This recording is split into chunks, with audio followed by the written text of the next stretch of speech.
Welcome viewers. আজকে আমি আপনাদের সাথে যে ভয়ঙ্কর ঘটনাটি শেয়ার করব, এই ঘটনাটি একটি লোমহর্ষক ঘটনা, একটা লাশের গাড়ির ঘটনা। তো ঘটনাটা ঘটেছিল মুরাদ নামে কারো একজনের মামার সাথে। তো আমি সরাসরি ঘটনায় চলে যেতে চাই। তো ঘটনাটা ছিল এরকম: মুরাদের মামা ছিল একজন মানে ছোট যেই ট্রাক ছিল, পিকআপ, সেই পিকআপ ড্রাইভার। তো তার বাড়ি ছিল রাজবাড়ী জেলার চন্দনী এলাকায়। তো তিনি রাজবাড়ী জেলার সদরের একটা হসপিটালের ওইখানেই তার স্থান। এবং তিনি মূলত লাশ, ওই রাজবাড়ী জেলার হাসপাতালে যারা মারা যায় সেই লাশগুলাই বেশি বহন করতেন। আর লাশ বহন করলে বেশি টাকা পাওয়া যায়, এটা হয়তো আপনারা অনেকেই জেনে থাকবেন, যার কারণে তিনি এটাই বেশি করতেন। আর যেদিন তিনি লাশ না পাইতেন, ওই দিন তিনি অন্য অন্য দূর দূরান্তে জায়গায় টিপ মারতেন। তো এরকমই একদিন সারাদিন তিনি স্টানে থাকেন, কোনো ভাড়া পান নাই, যার কারণে তিনি বাড়ির উদ্দেশ্যে রওনা দেন। তখন ছিল রাত প্রায় 11টার মতো হবে। তো তিনি যখন আসতেছিলেন, তো আসার সময় ঠিক একটা জায়গা নির্জন, সেখানে তিনি দেখতে পান যে 4-5 জন লোক সেখানে দাঁড়ায় গাড়ি থামাইতে বলে। তখন তিনি সেখানে গাড়ি ব্রেক করেন। তো তিনি দেখেন যে তাদের সাথে একটা লাশ আছে, এবং তারা তাকে বলতে থাকে যে ভাই, আমাদের সাথে একজন লোক আছে, তো ওই লোকটা তো মারা গেছে। তখন সেই মামা জিজ্ঞেস করে যে আসলে কিভাবে মারা গেছে বা আপনারা কারা। তখন তারা বলে যে আমরা তো আসলে সাইটে কাজ করি, ওই যে বিভিন্ন বিল্ডিং এর যে কনস্ট্রাকশনের কাজগুলা, সেগুলার কাজ তারা করেন। তো তাদের একজন সহকারী, তার উপরে নাকি পাথরের বস্তা পড়ছে, তারপরে সে মারা গেছে। তো তখন তারা তাকে বলে যে তাদেরকে একটু ফরিদপুরে নিয়ে যেতে। কিন্তু মামা প্রথমে রাজি হয় না। পরবর্তীতে যখন তারা বেশি ভাড়া অফার করে, তখন মামা রাজি হয়ে যায় এবং লাশ উঠাইতে বলে। এমনকি ওই ছেলেগুলা লাশ উঠানোর আগেই, যাওয়ার আগেই তাকে ভাড়া পরিশোধ করে দেয়, যে আপনার টাকাটা রাখেন এবং আমাদের একটু দিয়ে আসেন, আমাদের খুব উপকার হবে। তো এইটা বলে তারা সবাই পেছনে ওঠে, আর মামা গাড়ি স্টার্ট দিয়ে সেখান থেকে যাওয়া শুরু করে ফরিদপুরের উদ্দেশ্যে। তো ফরিদপুর যখন যাওয়ার পথে বেশ কিছু দূর যাওয়ার পরে হঠাৎ ওই লোকগুলা বলে যে ভাই, একটু গাড়িটা থামান। তো মামা জিজ্ঞেস করে যে কেন।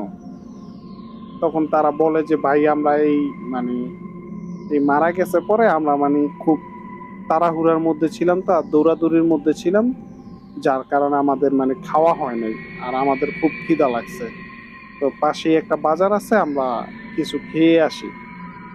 তো এটা বলে তারা সবাই নামে এবং যায় খাওয়া দাওয়া করার জন্য। তো মামা সেখানে প্রায় ঘন্টা খানিকের মতো বসে ছিলেন, কিন্তু তাদের আসার কোনো খবর নাই। তো তিনি একটু বিরক্তই হচ্ছিলেন যে এত সময় লাগে নাকি, বা একটা রানিং গাড়ি থামায় এইভাবে এরকম বসে থাকাটা, এটা কেমন দেখায়। তো মামা এরকমই বিরক্তিকর ভাবে বসেছিলেন। আর যেহেতু তাদের কোনো ফোন নাম্বারও তার কাছে ছিল না যে তিনি তাদেরকে কল করবেন, তো যাই হোক, তিনি মামায় গাড়িতে বসেছিলেন।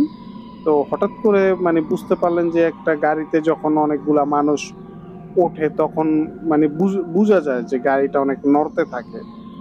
তো ঠিক এরকমই গাড়িটা নড়ে। তো মামা হয়তো ভাবলেন যে ওই ছেলেগুলা হয়তো আইসা উঠছে, এবং তিনি একবার জিজ্ঞেস করেন যে আসলে আপনারা কি আসছেন, সবাই ঠিক মতো উঠছেন? তো সেখান থেকে একটা এরকম একটা শব্দ আসে। তখন মামা গাড়িটা সামনের দিকে চালাইতে থাকেন, ফরিদপুরের দিকে। তো একটা সময় তিনি বুঝতে পারেন যে গাড়িটা হঠাৎ নড়ে উঠলো। তো এরকম চলতেছে, তো মামা পেছনে তাকান নাই। আবারও এরকম, তো হঠাৎ তিনি মানে কান্নার শব্দ পান। তো তিনি হয়তো ভাবলেন যে হইতে পারে যে সেই লাস্ট মানে লাশটাকে যারা নিয়ে যাইতাছে তাদের মধ্য থেকে কেউ হয়তো কেঁদে উঠছে। তা আবারও তিনি মানে গাড়ি চালাইতেই থাকেন তার মতো করে। তো আবারও এরকমই মানে গাড়িটা নইরা ওঠে। তখন মামা একটু পেছনে তাকান যে গাড়িটা এরকম বারবার নড়তাছে কেন, বা এরকম ধস্তাধস্তি করতেছে এরকম মনে হইতাছে। তো সে যখন পেছনে তাকান, তিনি দেখেন যে আসলে গাড়ির মধ্যে কেউ নাই, শুধু ওই লাশটাই আছে, লাশটা বইসা আছে এবং তার দিকে মানে বড় বড় চোখ করে তাকায় আছে খুবই ভয়ঙ্কর দৃষ্টিতে। তখন মামা মানে এই দৃশ্যটা দেখে তিনি কি করে, গাড়িটা মানে স্লো কইরা ফালায়। তো গাড়িটা স্লো কইরা আস্তে রূপে গাড়িটা ঘুরে আবারও সেই রাজবাড়ির দিকে রওনা দেয়। যদিও তিনি রাজবাড়ি পার হন নাই, ফরিদপুর মানে ফরিদপুর মুখী যে রাস্তাটা ছিলেন সেই রাস্তাটা ঘুরে তিনি তার যেখানে স্ট্যান্ড সেখানেই আবার মানে যাওয়ার চেষ্টা করেন। আর তিনি গাড়ি চালাইতেছিলেন আর বারবার পেছনের দিকে তাকাইতেছিলেন যে কি অবস্থা দেখার জন্য। তো তিনি দেখতে পান যে সেই লাশটা মানে বসেই হামাগুড়ি দিয়ে তার দিকে একটু একটু করে আগায় আসতেছে। তো এটা দেখে মানে মামা গাড়ির গতি খুবই বাড়ায় দেয় এবং তিনি বাড়িতে আসার চেষ্টা করেন। তো হঠাৎ তিনি মানে আবিষ্কার করেন যে সেই লাশটা তার পাশে সিটে বসা। এটা দেখে মামা খুবই ভয় পেয়ে যায় এবং সেই লাশটা মানে তাকে গলা চেপে ধরে। তো তিনি সেই লাশটার সাথে ধস্তাধস্তি করতে থাকেন আর গাড়ি চালাইতে থাকেন। তিনি অনেক কষ্টে মানে সেই রাজবাড়ী জেলার যে সদর হাসপাতাল সেখানে আইসা পৌঁছান। তো সেখানে আইসা মানে পৌঁছানোর পরে মানে তিনি তো অনেক গাড়িটা অনেক গতিতে ছিল, সেখানে আইসা তিনি আরেকটা গাড়ির পেছনে অনেক জোরে ধাক্কা মেরে সেখানে মানে সেন্সলেস হয়ে যান। পরবর্তীতে তার যখন জ্ঞান ফিরে তিনি দেখেন যে তিনি সেই হসপিটালেই ছিলেন এবং তার আশেপাশে তার যে আরো ড্রাইভার ছিল তারা সবাই তাকে ঘিরে দাঁড়ায় আছে এবং সবাই জিজ্ঞেস করলো যে কি হয়েছিল বা এত জোরে গাড়ি চালাইতেছিল কেন আর অ্যাক্সিডেন্ট করলো কেন। তো তিনি তাদেরকে সমস্ত ঘটনা খুলে বলেন আর এও বলেন যে তিনি মানে গাড়িটা যদি না ঘুরাইতে পারতেন হয়তো তিনি আর আজকে বেঁচে থাকতেন না।